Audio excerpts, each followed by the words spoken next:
Maayong Christmas gift nga dugay na nilang gipaabot. Kini ang paghulagway ni Attorney Regal Oliva, City Treasurer sa Mandaue City, ug LGBTQIA rights advocate sa kalambuan sa Simbahang Katoliko. Ubos ni ini giaprobahan ni Pope Francis or gitugutan ni Pope Francis ang mga pari nga mohatag og blessing sa mga same-sex couples.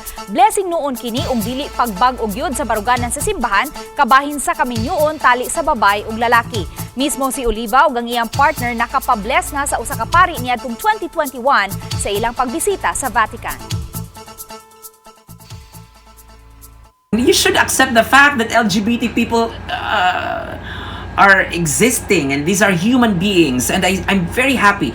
The church, for the first time in two centuries, no, I mean not even a century, 2 millennia, has acknowledged the presence of these human beings inside the church.